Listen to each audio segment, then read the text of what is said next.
పరస్పరమైన విరుద్ధమైన అభిప్రాయాలు. అంటే మీ observation, I respect your observations, మీ ఒపీనియన్ మీది. బట్ నా క్వశ్చన్ ఏంటంటే, హెజ్బుల్లాస్ని, హమాస్ని, హౌతీస్ని, ఈ 3 సంస్థల్ని వాటికి జన్మిచ్చి, వాటికి లాగుచొక్క తొడిగి, వాటికి తిండి పెట్టి, డబ్బులు ఇచ్చి పెంచి పోషించింది ఇరాన్. అవునా కదా? కరెక్ట్. సో ఇవి ప్రపంచానికి ఎంత వినాశకరంగా మారాయి. ఇజ్రాయెల్కి సంబంధించి మీ పర్సెప్షన్ ఒకటి, నా పర్సెప్షన్ ఒకటి. ఇవాళ యుద్ధం చేయకపోతే రేపు ఇజ్రాయెల్ ఉండదు. బట్ మీ పర్సెప్షన్ ఏంటి? మిడిల్ ఈస్ట్ని ఆక్రమించడానికి ఇజ్రాయెల్ ప్రతిరోజు ప్రయత్నం చేస్తుంది. నేను అనేది ఏంటంటే, ఒక చిన్న సంస్కృతి చాలా పెద్దది, గొప్ప సంస్కృతి, రిచ్ హెరిటేజ్ ఉంది, వాళ్ళకి కల్చర్ ఉంది. ఆ దేశం ఒక 100 మంది నోబెల్ ఆర్టిస్ట్ని ఆ దేశం నుంచి పుట్టారు. ఆ యూదు జాతిని అంతం చేయాలనే ఆలోచన ఎందుకు వచ్చింది అసలు? వాళ్ళ మానవులు వాళ్ళు ఏదో వ్యాపారాలు, ఉద్యోగాలు చేసుకుంటున్నారు. ప్రపంచంలో ఇవాళ మనం చూసిన సైన్స్ అండ్ టెక్నాలజీకి వాళ్ళ కాంట్రిబ్యూషన్ అన్పార్లల్. ఆ జాతిని ఎందుకు బతనీయకూడదని అనుకుంటున్నారు? నేను చాలా కాంప్లెక్స్ క్వశ్చన్ ఈజీగా ఆన్సర్ చేయడానికి ట్రై చేస్తాను సార్, ఏమనుకోకండి ఇలా అంటున్నాను. లేదు, నేను ముందరే చెప్పా, ఐ రెస్పెక్ట్ యువర్ అబ్జర్వేషన్స్ అని. అంటే 2 వైపులా ఉంది. భారతదేశంలో ఒక బ్రాహ్మణుని తీసుకోండి, కష్టపడతాడు, సరేనా, తెలివి ఉంటుంది, మెరిట్లో నిల్చుంటాడు, ఉద్యోగం తీసుకుంటాడు, పెరుగుతాడు లైఫ్లో. కానీ ఒక చిన్న సమాజం అత్యధికంగా జాబ్స్ కొట్టేస్తే, అత్యధికంగా పెరిగిపోతే, అదే ప్రాంతంలో, అదే దేశాల్లో ఉన్న వేరే సామాజిక వర్గాలు will state blaming the Brahmins, right? ఇప్పుడు ఇదే పారాడైమ్ని, అంటే ఇది కరెక్ట్ అనుకుందాం, ఇది కరెక్ట్ అని నేను అనట్లేదు, కరెక్ట్ అనుకుందాం, ఎందుకంటే మీకు బ్రాహ్మణ వ్యతిరేకత కనిపిస్తుంది వాళ్ళ దేశంలో. బ్రాహ్మణుడు మంచోడా వేరేడా is a different question. That entire equation, casteism is different question.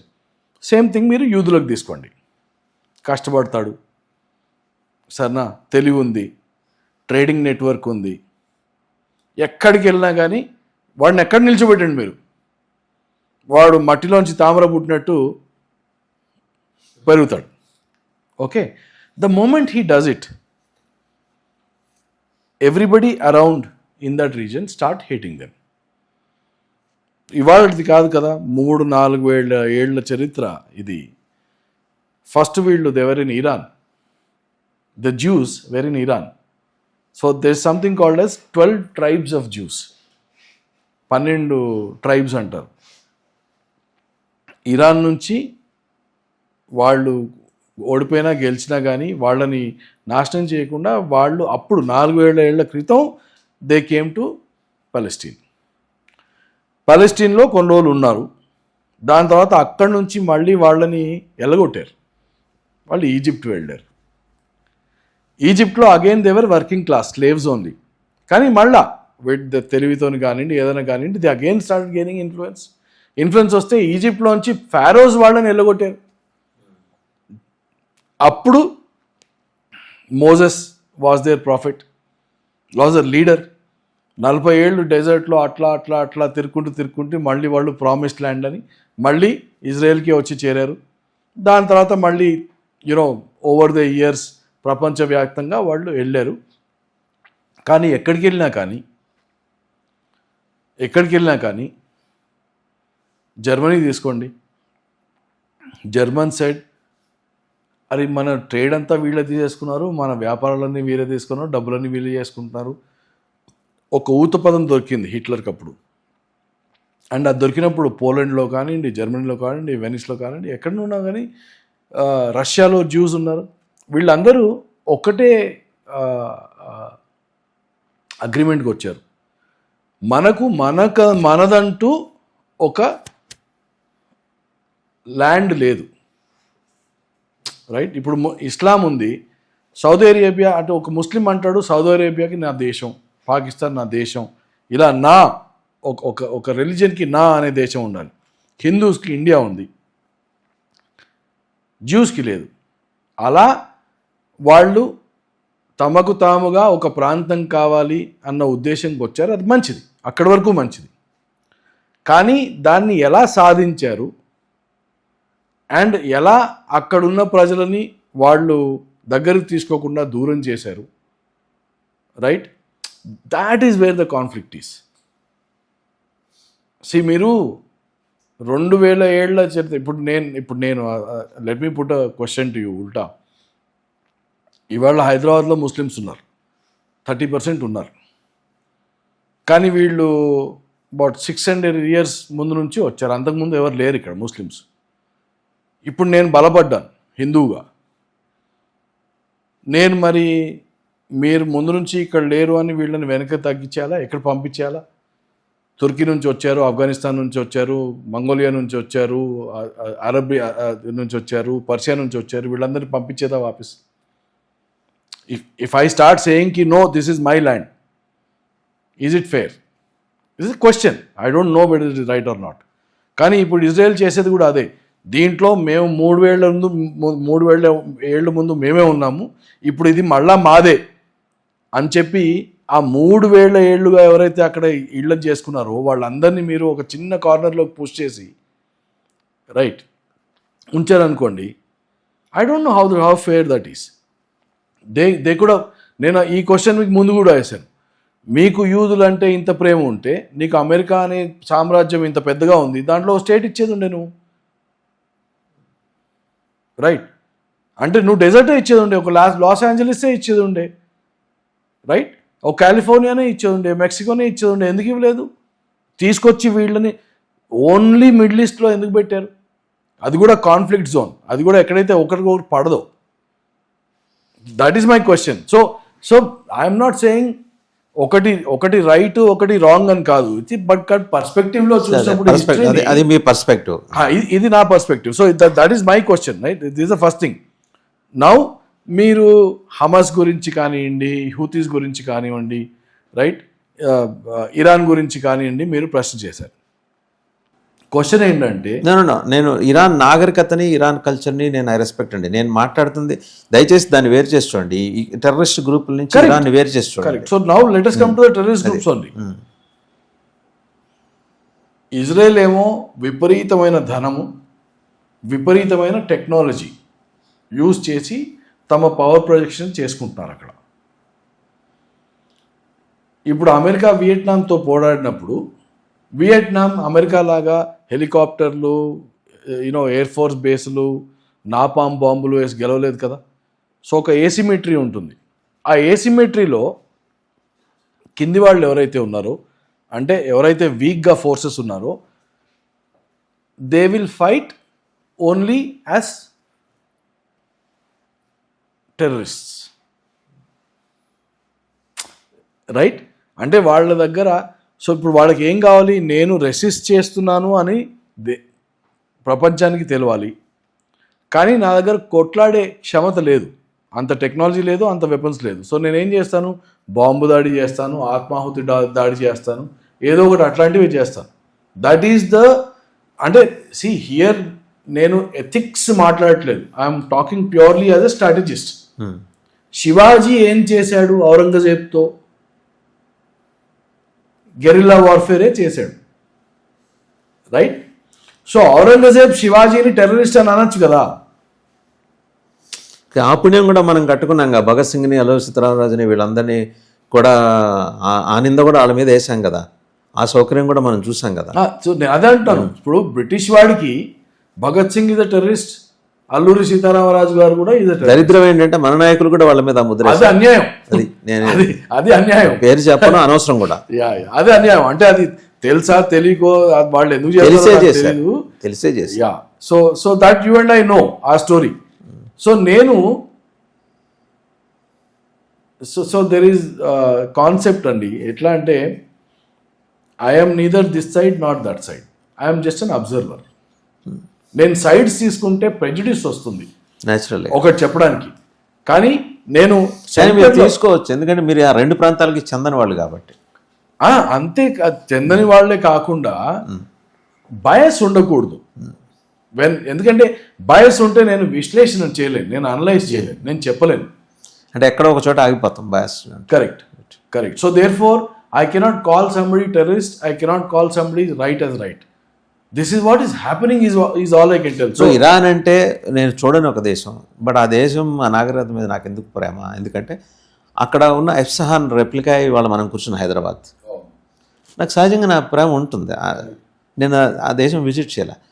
ఇక్కడ నాకేం ప్రెజుడిస్ లేదు వాళ్ళ గొప్పతనాన్ని మెచ్చుకుంటానికి. వాడి జాతి కాదు, వాడి సంస్కృతి కాదు, వాడి నాగరికత కాదు, వాడు అవలంబించే మతం కూడా కాదు నాది.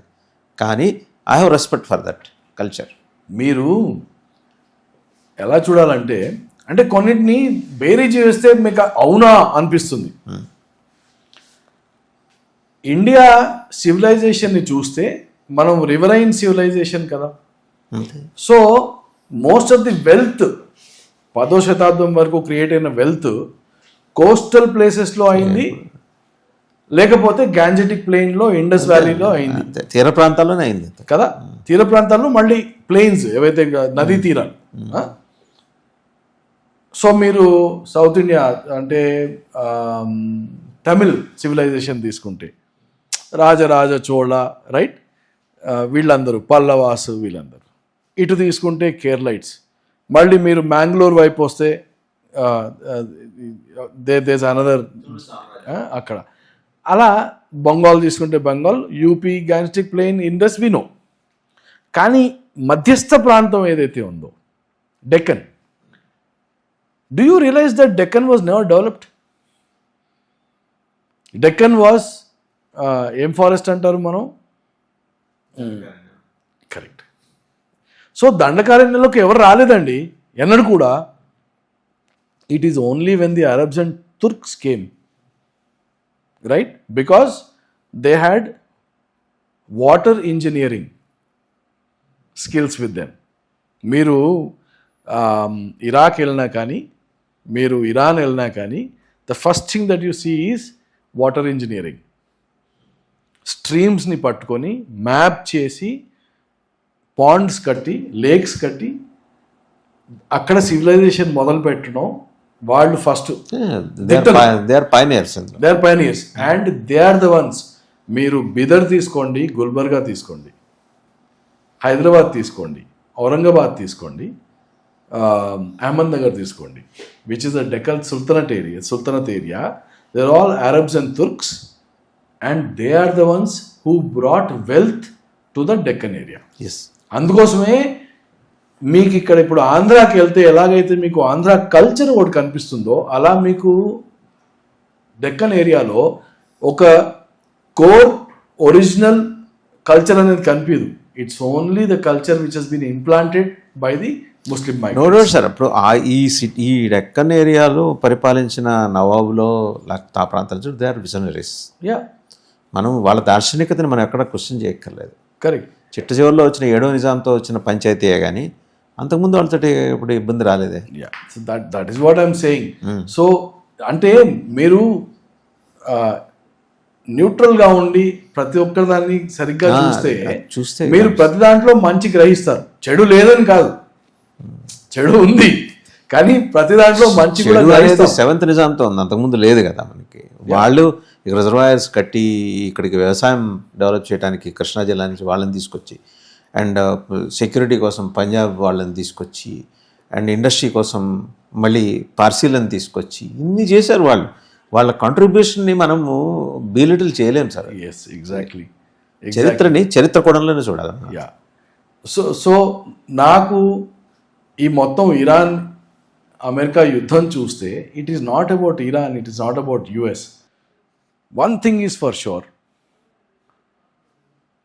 ఎవరైతే వీక్ అయిపోతారో వాళ్ళని బలవంతుడు వచ్చి నొక్కుతాడు. సో భారతదేశంలో మనం ఉంటే first of all we have to become self reliant. Self reliance will come when we are united and together. ఇప్పుడు మన దేశంలో ఈ హిందూ ముస్లిం అనే వైవిధ్యం ఏదైతే డివైడ్ వస్తుందో, దాని తర్వాత మన దగ్గర ఉన్న ముస్లిం వెళ్ళి ఇరాన్ని సపోర్ట్ చేయాలి లేకపోతే పాకిస్తాన్ని సపోర్ట్ చేయాలంటాడు. అలా ఉన్నంత వరకు అమెరికా అనే దేశం మన మీద వచ్చి కూడా దాడి చేస్తుంది ఖచ్చితంగా. రేపు మంటాను. అండ్ వాడు చూడ్డు, నువ్వు హిందువా, ముస్లిమా, నువ్వు షియానా, సున్నీనా, నువ్వు అప్పుడు ఆ కాలంలో పాకిస్తాన్ని సపోర్ట్ చేసావా చూడవాడు. అది ఫస్ట్ మనం నేర్చుకోవాల్సిన విషయం అన్నిటికంటే ముందు. సో ఎస్, ఒక సబ్జెక్ట్ ఒక దగ్గర జరుగుతోంది, దాని గురించి మనకు తెలవడం ఇంపార్టెంట్. కానీ దానికంటే ఇంపార్టెంట్ ఏంటంటే దీంట్లోంచి నేను నేర్చుకోవాల్సింది, దాని నేపథ్యం ఏంటో కూడా చూసుకోవాలి. Correct, right. ఇవాళ చూడండి, మనం మన వాళ్ళేమో ముస్లిం ముస్లిం ముస్లిం అని కొట్లాడేసుకుంటూ ఉంటారు ఇక్కడ. Old city versus this thing. Old సిటీలో ఒక ముస్లిం వచ్చి మోదీ హటావ్, మోదీకో మారేంగే. అరే, కంట్రీకి ప్రైమ్ మినిస్టర్, మనం కలిసి ఉండాలి. పాకిస్తాన్ వాడు వస్తే వాడు వచ్చి చూస్తాడా నువ్వు ముస్లిమా, నువ్వు హిందువా అని? వాడు అందరినీ నరుక్కుంటూ వెళ్తాడు వాడు. వాడికి ఆ భేదం లేదు. వాడిని దీన్ని ఒక ఇండియన్గానే చూస్తాడు అంతే. Correct, right. సో మనం వాల్యుబుల్ అయినా కొద్దీ మన మీద కళ్ళు పడే అవకాశం ఎక్కువ. అంటే ఇప్పుడు మీరు ఇది కూడా చూడండి, ఇప్పుడు ఆయిల్ అయితే 19th సెంచరీలో వచ్చింది. 10th సెంచరీ నుంచి 18th సెంచరీ వరకు ఆయిల్ లేదు కదా. ఆయిల్ లేని పాశ్చాత్య ఈ దేశాలు, ముస్లిం నేషన్స్, తుర్కీ కానివ్వండి, అరేబియా కానివ్వండి, పర్షియా కానివ్వండి, ఆఫ్ఘనిస్తాన్ కానివ్వండి, ఎక్కడికి వచ్చారు? ఇండియాకి వచ్చారు కదా. Because India was valuable at that time. Wealth దోచుకుంటానికి. కరెక్ట్. సో ఎక్కడ వెళ్తుంటే అక్కడ వేరే వాడు కన్ను పడుతుంది, వాడు వచ్చి నిర్దాచంగా. రెండు కాంట్రాస్టింగ్ అబ్జర్వేషన్ సార్ ఇక్కడ. ఇప్పుడు వాళ్ళు వచ్చారు ఇస్లామిక్ నేషన్స్ నుంచి, అరబ్ నుంచి, పర్షియా నుంచి వాళ్ళు ఇక్కడి నుంచి దోచుకొని వెళ్ళిన వెల్త్ కన్నా కూడా బ్రిటిష్ వాడు దోచుకుని వెళ్ళిన వెల్త్ ఎక్కువ కనిపిస్తుంది. కరెక్ట్. ఎందుకంటే ఇస్లామిక్ దేశం నుంచి వచ్చేవాడు ఇక్కడ సెటిల్ అయిపోయాడు, మళ్ళీ తిరిగి వెళ్ళలేదు అక్కడికి. Babur was the only guy. Babur ఇక్కడికి వచ్చినా కానీ ఇంకా కాబూల్కి వెళ్తాను, కాబూల్లో చచ్చిపోతాను అన్నట్టు ఉండే బాబర్. బట్ బాబర్ తర్వాత ఎవరు వచ్చినా కానీ, అండ్ బహమనీ కింగ్డమ్స్ కూడా ఎవరైతే వచ్చారో వాళ్ళు ఇక్కడే సెటిల్ అయ్యారు. They accepted this country as there's, right. But Britishers never considered India as there country. Britishers వచ్చినప్పుడు ఇక్కడున్న వెల్త్నంతా తీసుకెళ్లారు, ఇక్కడున్న రీసోర్సెస్ని తీసుకెళ్లారు. ఇన్ఫ్యాక్ట్ ఇక్కడున్న ఇండస్ట్రీస్ని నాశనం చేసి. సో ఫర్ ఎగ్జాంపుల్, ఇప్పుడు నేను చిన్నగా ఉన్నప్పటి వరకు కూడా ప్రతి ఊర్లో ఒక మగ్గం ఉండేది, మగ్గాలు. So cloth manufacturing was a very big industry. వాడు ట్యాక్సెస్ వేసి మగ్గాలు వేసేవారిని చంపేసి కాటన్ ఇండస్ట్రీ మొత్తం, కాటన్ మన దగ్గర పెంచాలి కానీ కాటన్ మేకింగ్ ఇండస్ట్రీ మాత్రం వాడు యూకేలో పెట్టుకున్నాడు, రైట్. సో ఈ టుక్ అవే ఆల్ ఇండస్ట్రీస్. ఐరన్ అలా తీసుకెళ్ళాడు, కాటన్ అలాగే తీసుకెళ్ళాడు. సో మన ఇండస్ట్రీస్ అని చంపేశాడు వాడు. But Muslims didn't do it like that. Muslim rulers అట్లా చేయలేదు. No, they never did that. వాడు ఇక్కడ ఉంటే ఇక్కడే ఉన్నారు. ఇంకా అంటే బ్రిటిష్ వాడు కూడా ఇన్ఫ్రాస్ట్రక్చర్ పెంచాడు, ఇస్లామిక్ రూలర్స్ ఆల్సో ఇన్ఫ్రాస్ట్రక్చర్ పెంచారు, but they stayed back here. Sir, అయితే coming back to the subject, నేను టెర్రరిస్ట్ గ్రూపుల గురించి మాట్లాడుతున్నాను. మీకు నేను ఓపెన్గానే అంటున్నాను, మీకు వాళ్ళ పట్ల కొంత సాఫ్ట్గానే ఉన్నట్టుంది ఆ గ్రూపుల పట్ల. హెజ్బుల్లాస్, హమాస్, హౌతీస్, వీళ్ళ మీద సాఫ్ట్గా ఉన్నట్టు. వీళ్ళ మీద సాఫ్ట్గానే ఉన్నప్పుడు మీకు అల్ఖైదా మీద కూడా ఉండొచ్చుగా. నాకు ఉన్నది సాఫ్ట్ కార్నర్ కాదండి. So that might be the wrong word. నేను టెర్రరిజంని సపోర్ట్ చేయను. ఎందుకంటే నేను కాశ్మీర్లో I almost kill 27 people. Okay, your last assignment was in Kashmir. My assignment was always in Kashmir only.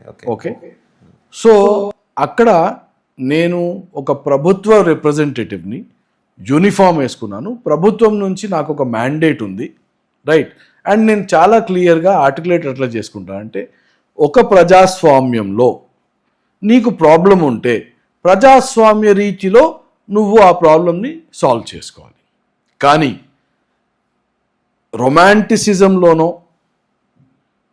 దేంట్లోనో నువ్వు గన్ను పట్టుకొని లేకపోతే బాంబు పట్టుకొని వీధిలోకి వచ్చి ఏ రోజైతే నువ్వు ఇన్నోసెంట్ పీపుల్ని చంపడం మొదలు పెడతావో, నేను కాశ్మీర్ గురించి మాట్లాడుతున్నాను ఇక్కడ, లేకపోతే బాంబే కూడా కానివ్వండి, ఢిల్లీ కూడా కానివ్వండి, హైదరాబాద్ కూడా కానివ్వండి, అప్పుడు నువ్వు దేశద్రోహివి.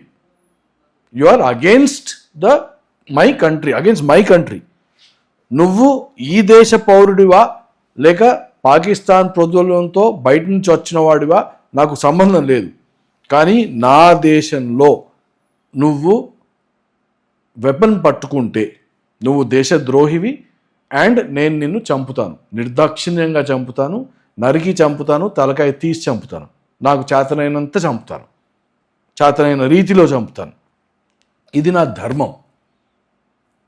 సో ఇన్ దట్ నేను మళ్ళీ అండర్లయింగ్ స్టేట్మెంట్ ఏంటంటే ప్రతిఘటన ఉండాలి. డెమోక్రసీ ఉన్నప్పుడు నీకు నచ్చని పాలసీ ఉంటే నువ్వు ప్రతిఘటించాలి, కానీ వెపనైజ్ చేసి టెర్రరిస్ట్గా రాకూడదు. ఇన్ ద సేమ్ వే పలస్తీన్ మనం ప్రాబ్లం తీసుకున్నప్పుడు, హమస్ హూతీలను తీసుకున్నప్పుడు, హమస్ హూతీస్ ఐసిస్ వీళ్ళందరూ కూడా ప్రతిఘటన చేసినంత వరకు ప్రాబ్లం లేదు.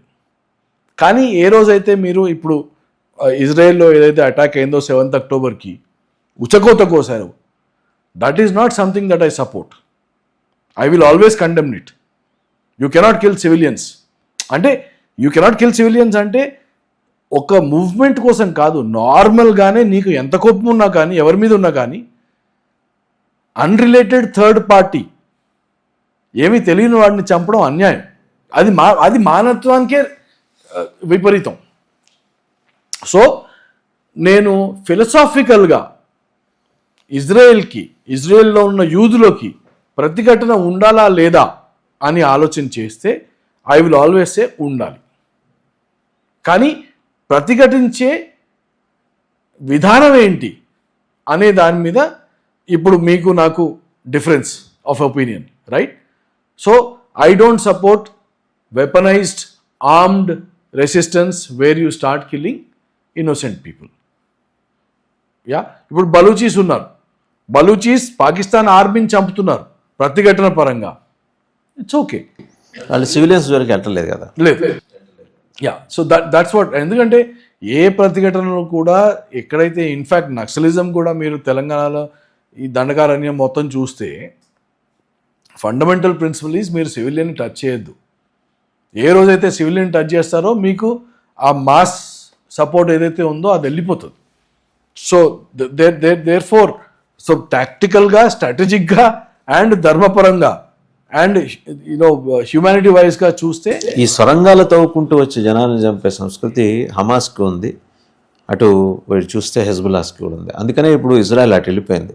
అండ్ ఇక్కడ కమింగ్ బ్యాక్ టు సార్, ఈ పర్టికులర్ సబ్జెక్ట్కి వచ్చేప్పటికి ఇక్కడ మరి ట్రంప్ భుజం మించి నెతన్యాహు తుపాకీ పేల్చాడా, లేకపోతే నెతన్యాహు భుజం మించి ట్రంప్ తుపాకీ పేల్చాడా? ఎందుకంటే నాకు ఎందుకు అనిపిస్తుంది అంటే once that mission is completed, ఖమేనీని చంపేసిన తర్వాత ఇజ్రాయెల్ చాలా కన్వీనియంట్గా తప్పుకొని లెబనాన్ వైపు వెళ్ళిపోయింది, వెళ్ళి వాళ్ళని హిజ్బుల్లాస్ని కొడుతూ వస్తుంది. సో వాడి ఉద్యోగం అక్కడ అయిపోయింది. వాడి పర్పస్ ట్రంప్ మ్యావరిక్ నేచర్ ద్వారా వాడి పర్పస్ నెరవేర్చుకున్నాడా అనేది నా సందేహం.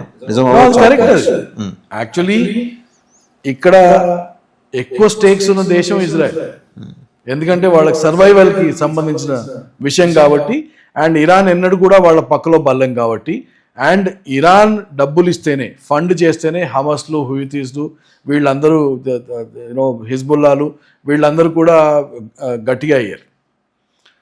సో వాళ్ళకి ఫస్ట్ లెవెల్లో సిమ్టమాటిక్ ట్రీట్మెంట్ అంటే అలోపతిలో చేసినట్టు మీరు సిమ్టమ్స్ తీయాలి అంటే హూతీసు, హమస్, హెజ్బుల్లాలు ఇవన్నీ సిమ్టమ్స్.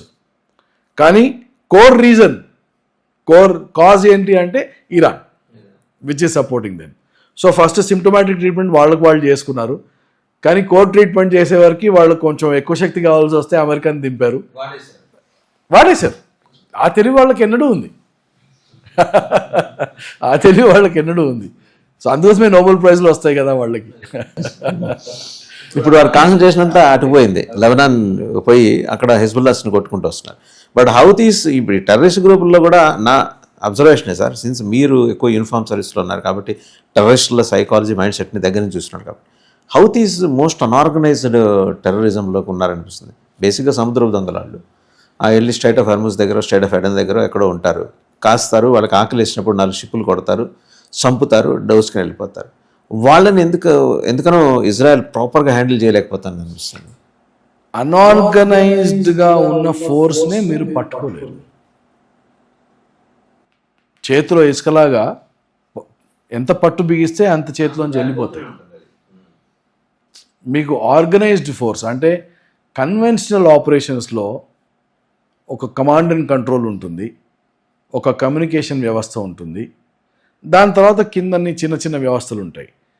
సో మీరు ఈ పైన ఏవైతే పెద్ద వ్యవస్థలు నెట్వర్క్ నోడ్స్ ఉంటాయో వాటిని డిస్ట్రాయ్ చేస్తే కిందివన్నీ అస్తవ్యస్తం అయిపోతాయి, బలంగా ఉండవు. దాని తర్వాత చిన్న చిన్న శక్తులతో అవి అక్కడికక్కడ మనం చంపేయచ్చు.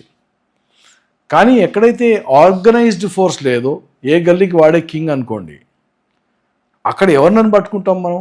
అండ్ ఒకరిని పట్టుకున్నా కానీ మిగతా ఆర్గనైజేషన్ మొత్తం నడుస్తూనే ఉంటుంది, because it is small and dispersed.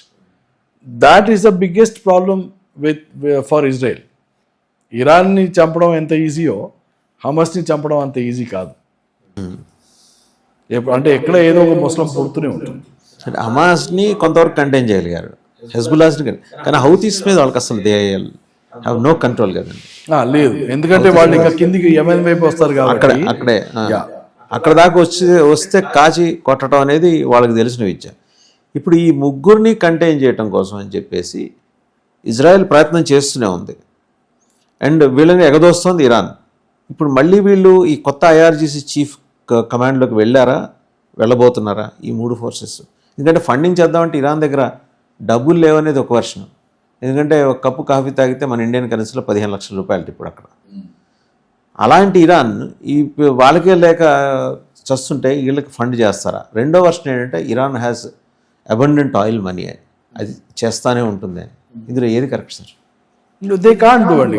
Current సర్కమ్స్టాన్సెస్లో Iran ఈ మూడు అంటే ఒకవైపేమో ఐల్ టెల్ యూ, నేను మీకు 1971 బంగ్లాదేశ్ వార్ని కాంటెక్స్ట్లోకి తీసుకొని చెప్తాను. ఒక సైడు ఏమో ఇండియా కన్వెన్షనల్ ఫోర్సెస్తో వెళ్ళింది, ఇంకోవైపు ఏమో ముజిబుర్ రెహమాన్ కింద ముక్తి బాహిని ఉండే.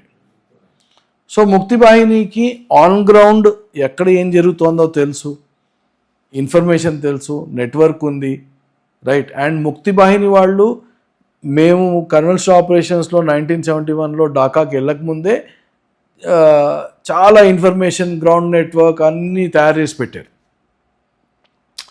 అలా మీరు చూస్తే ఇవాళ ఇరాన్ కన్వెన్షనల్గా మిసైల్స్తో, డ్రోన్స్తో అటాక్ చేస్తోంది. కానీ నాకున్న ఓల్డ్ లాయల్టీ ఏదైతే ఉందో ఈ మూడు వర్గాలకి, వాళ్ళకి చెప్పి నువ్వు ఇక్కడ కూడా చిచ్చు పెట్టు, అక్కడ కూడా చిచ్చు పెట్టు, నీకు వీలైనంత పెట్టు అంటే ఆ ఓల్డ్ లాయల్టీ ఉంది కాబట్టి వాళ్ళు ఆ పనులు చేసుకుంటూ వెళ్తారు. కానీ దాంతో మీకు ఓవరాల్గా ఏమనిపిస్తుంది అంటే పోరాటం ఇక్కడ జరిగినా కానీ అగ్ని అక్కడ కూడా రాజుకుంది, అక్కడ కూడా రాజుకుంది, అక్కడ కూడా రాజుకుంది అన్నట్టు కనిపిస్తుంది. ఇన్ఫ్యాక్ట్ ఇప్పుడు మీరు ఇజ్రాయెల్ని కూడా చూస్తే సిరియా మీద, లెబనాన్ మీద ఎందుకు కాన్సన్ట్రేట్ చేస్తోంది అంటే ఇరాన్తో అక్కడ పోరాడుతున్నప్పుడు వీళ్ళు తలలు ఎత్తుతారు అని తెలుసు. ఎత్తక ముందే నేను మిమ్మల్ని కొట్టడం మొదలు పెడతాను, so that you don't create nuisance in my neighbourhood and US can focus on the larger problem అని ఇరాన్ మీద ఫోకస్ పెట్టుకో. Correct. Yes. That's what is happening. But how is that allowed? It takes time for Israel. That is too far away. Houthis are too far away for them. ఎందుకంటే వాళ్ళు almost కింద Saudi పెనిన్సులాకి వస్తారు కదా, so అంత దూరం వెళ్ళడం కష్టం. అందుకోసమే ఇప్పుడు లెబనాన్ అండ్ సిరియా మీద వాళ్ళు ఎక్కువ ఫోకస్ చేస్తున్నారు. ఇది ఒక పార్ట్. ఇప్పుడు సిరియా వాడు టెర్రరిస్ట్ ప్రెసిడెంట్ ఉన్నాడు కదా సార్, జోలాని, అండ్ వీళ్ళు కుర్దిష్, వీళ్ళు వచ్చి ఇరాన్లో క్రియేట్ చేయబోయే న్యూసెన్స్ వల్ల ఏమైనా ఐఆర్జిఎస్ ఇబ్బంది పడుతుందా? ఆల్మోస్ట్ 10% పాపులేషన్ ఇరాన్లో ఇవాళ కుర్దిష్. అండ్ వాళ్ళు ప్రత్యేకంగా వెస్టర్న్ ప్రావిన్స్ అంటే ఇరాక్ ఇరాన్ బార్డర్, దాని తర్వాత ఇరాన్ తుర్కీ బార్డర్, అంటే తుర్కీకి కూడా బార్డర్ వస్తుంది కొంచెం, సిరియాకి కూడా వస్తుంది. ఈ బార్డర్స్లో ఎక్కువ ఉంటారు. అరౌండ్ 3.5 to 4 crores ఉన్నారు కదండి, ఉంటారు. అయితే మేజర్ ఫోర్స్ వాళ్ళు, వాళ్ళకి ఎప్పటి నుంచో కూడా ఇక్కడ వాళ్ళ దేశం ఒకటి కుర్దిస్తాన్ కావాలని వాళ్ళ ఆకాంక్ష. ప్రాబ్లం ఎక్కడ వస్తుందంటే ఇప్పుడు తుర్కీ ఉంది, తుర్కీ ఈజ్ నేటో కంట్రీ, వాడు ఒప్పుకోడు. ఎందుకంటే ఈ సమస్య ఎట్లా ఉంటుందంటే, ఇప్పుడు మీరు ఆఫ్ఘనిస్తాన్లో చూస్తున్నారు, జిహాదీ నెట్వర్క్ అని మీరు తయారు చేశారు. ఇవాళ మీరు ఎవరైతే తయారు చేశారో ఆ టీపీకే అనేది ఇవాళ పాకిస్తాన్లోనే టెర్రరిస్ట్ యాక్టివిటీస్ చేస్తున్నారు. అండ్ మొత్తం ఏదైతే పష్తూనిస్తాన్ ఉందో, ఖైబర్ పఖ్తూన్వా ఏరియా ఉందో, దాన్నంతా ఇదంతా మాదే కదా పష్తూనిస్తాన్, ఇది మాకు కావాలి అని మొదలుపెట్టారు. Same thing will happen in Turkey, parts of Turkey and parts of Iran, parts of Iraq and parts of this thing. So ఇవాళ కుర్దీస్ని మీరు ఆర్మ్ చేస్తే మీకు టెంపరీగా హెల్ప్ వస్తుంది, కానీ లార్జర్ కాంటెక్స్లో లాంగ్ టర్మ్లో ఆ ఏరియా డిస్టెబిలైజ్ అవుతుంది. అండ్ రేపు ఇంకొక ఒసామా బిన్ లాడెన్ అంటారు. సో అందుకోసమే ఈయన ఫస్ట్ ఎవరో అడ్వైజ్ ఇచ్చినట్టున్నారు ట్రంప్కి. నిన్నగాక మొన్న కుర్దీస్ అన్నాడు, మళ్ళా నిన్న మాకు అవసరం లేదన్నాడు, రైట్? దాని తర్వాత ప్రాక్సీగా ఇప్పుడు ఎట్లా అయితే అమెరికా రష్యాని ఎదుర్కోవడానికి పాకిస్తాన్ని యూజ్ చేసి, పాకిస్తాన్కి వెపనైజ్ చేసి ఆఫ్ఘనిస్తాన్లో ముళ్ళలను పుట్టించారు, అట్లా వీడు ఇంకెక్కడో సైడ్ నుంచి వస్తాడు, కానీ డైరెక్ట్గా మాత్రం చేయరు. డైరెక్ట్గా రాడు, అంటే అమెరికా డైరెక్ట్గా వచ్చే ప్రశ్న లేదు. బట్ కుర్దిష్కి అయితే కుర్దీ సపోర్ట్ కూడా అమెరికా డైరెక్ట్గా చేయదు, డైరెక్ట్గా చేయదు, ఫండింగ్ చేస్తారు. ఫండింగ్ ఆల్సో వెపనైజ్, అది కూడా ఇండైరెక్ట్గా చేస్తారు. ఓకే, అది కూడా ఇండైరెక్ట్. ఇప్పుడు మీకు ఆఫ్ఘనిస్తాన్లో చేయాలంటే అమెరికా వెళ్ళి డైరెక్ట్గా ఆఫ్ఘనిస్తాన్లకు డబ్బులు ఇవ్వలే, పాకిస్తాన్కి ఇస్తే పాకిస్తాన్ వాళ్ళు తాలిబాన్ని తయారు చేసి అక్కడ ప్లాంట్ చేశారు. అలాగా వీళ్ళు మళ్ళీ ఇంకెవరో యూజ్ చేసుకుంటారు. సో ఆ నైబరింగ్ కంట్రీస్లో ఎవరో ఒకరిని చూసుకొని అక్కడి నుంచి ఫండింగ్ చేయడం, వెపనైజేషన్ స్టార్ట్. వీడిని సిరియా ప్రెసిడెంట్ ఏం చేస్తారు? వాడిని కూడా వాడేద్దామని చూస్తున్నారు. సి ఎవ్రీథింగ్ టుడే ఇప్పుడు ఇవాళ ఫ్లక్స్లో ఉంది. ప్రతి ఒక్కరూ తమ దేశపు అడ్వాంటేజ్, తమ దేశపు సర్వైవల్, తమ దేశపు పొజిషనింగ్ చూసుకుంటున్నారు దీంట్లో. సో ఎవరికి ఏది అడ్వాంటేజ్ అనిపిస్తే వాళ్ళు అటు మొగ్గే అవకాశం ఉంటుంది ఇవాళ. ఇప్పుడు ఇండియా ఉంది, ఇప్పుడు ఇండియాని అందరూ క్రిటిసైజ్ చేస్తున్నారు. ఎన్ని రోజులు మీరు రష్యా అన్నారు, అమెరికా ఆంక్షలు అనగానే మీరు రష్యాను వదిలిపెట్టేశారు, కానీ వాళ్ళు మళ్ళా యుఎస్ పర్మిషన్తో మీరు రష్యా నుంచి మళ్ళీ ఆయిల్ తెచ్చుకుంటున్నారు. కథ ఎలాగైనా అల్లుకోవచ్చు. ఇండియాకి కావాల్సింది ఏంటి? నాకు మిడిల్ ఈస్ట్ నుంచన్నా ఆయిల్ రావాలి, నాకు వెనిజువలా నుంచన్నా రావాలి, నాకు రష్యా నుంచన్నా రావాలి. ఎవడి పర్మిషను ఎవడిచ్చాడు లేదు అనేది క్వశ్చన్ కాదు, నా దేశం నడవాలా లేదా. My interest is what is most important. So therefore India is doing what is in Indian interest. So Syrian leader will do what is in Syrian interest. So Syria బతకాలి, కొంచెం continue అవ్వాలి అంటే America చేసినట్టు చేయొచ్చు. అంటే ఇంకో warning కూడా ఇచ్చింట, నువ్వు వింటే సరే, లేకపోతే నువ్వు ఇంకొక షేక్ హసీనా అయిపోతావు. That's what I'm saying. So వాడు కూడా ఇప్పుడు సిచ్యువేషన్ బేరీజ్ వేస్తాడు. ఇరాన్ ఓడిపోతోంది అని చూస్తే అతను అమెరికా స్టాండ్ తీసుకుంటాడు. సార్ ఫైనల్గా సార్, ఈ లాజికల్ అండ్ ఎప్పుడు లాజికల్ ఇప్పుడు ఈ వెపన్స్, వాటి నిల్వలు, వాటికి సంబంధించి మన ఏదో మీటింగ్ పెట్టాడు, మళ్ళీ వెపన్ డీలర్స్ని పిలుచుకొని మాట్లాడాడు. అంటే బయటకు ఒక పిక్చర్ ఇస్తున్నాడు, మా దగ్గర అయిపోయినాయి, మేము కొంచెం ఇబ్బంది ఉంది అని. అంటే ఇరాన్ అది చూసి కొంచెం తగ్గగానే మళ్ళీ వెళ్ళేసి కొట్టేయడానికి ఎత్తుకడ. యుద్ధంలో ఈ నీతిలో తప్పు ఒప్పులే ఉండవు, గెలవటం ఒక్కటే ప్రధానంగా నడిచే దాంట్లో. అమెరికా ఎత్తుగడ అమెరికా వేస్తుంది, ఇరాన్ ప్రెసిడెంట్ కూడా నేను అపాలజీస్ చెప్పేసి ఆయన ఎత్తుగడ ఆయన ఇస్తాడు, అయిపోయింది. అండ్ క్రికెట్ పార్ట్ హ్యాండిల్ చేయడం కోసం IRGS ఉంది అక్కడ వాళ్ళకి. సో ఇన్ని అండ్ వాళ్ళకున్న బ్యాక్గ్రౌండ్ని కూడా మనం తక్కువ అంచనా వేయలేం. దేశం అమెరికాతో పోలిస్తే చిన్నది కావచ్చు, కానీ ఏషియన్ కంట్రీస్లో చాలా పెద్ద దేశమే ఇరాన్ కూడా. సో ఈ వార్ అనేది ఈ నెల రోజుల్లో పూర్తవుతుందా, లేకపోతే సెప్టెంబర్ దాకానా, లేకపోతే ఇన్ని ఫోర్సెస్ని ఇన్వాల్వ్ చేసి ఇది థర్డ్ వరల్డ్ వార్కి మూలం కాబోతుందా, ఒక 2-3 ఏళ్ళు నడిపిస్తాడా? That is what is interesting అండి. ఎందుకంటే థర్డ్ వరల్డ్ వార్ అయ్యే అవకాశం ఎప్పుడు ఉంటుందంటే, ఇప్పుడు మొన్న కొంచెం ఫ్లెక్సింగ్ జరిగింది. America has been testing atomic weapons and all those things. Trump తన మీద తాను కంట్రోల్ తప్పిపోయి కూడా అణ్వాయుధం యూజ్ చేస్తే మాత్రం ఎంత లో గ్రేడ్ అయినా కానివ్వండి, 1 కిలోటన్నే కానివ్వండి, టాక్టికల్ న్యూక్లియర్ వెపనే కానివ్వండి, దూర ప్రదేశంలోనే కానివ్వండి, అది రష్యాకి చైనాకి బలం ఇస్తుంది to get into the conflict directly. Yes, that will definitely lead to World War III, because అమెరికాని ఒక కార్నర్లోకి నూకడం కోసం, ఒక అదను కోసం చూస్తున్నారు అందరూ. Everybody hates America at this point in time, but he is the bully in the room.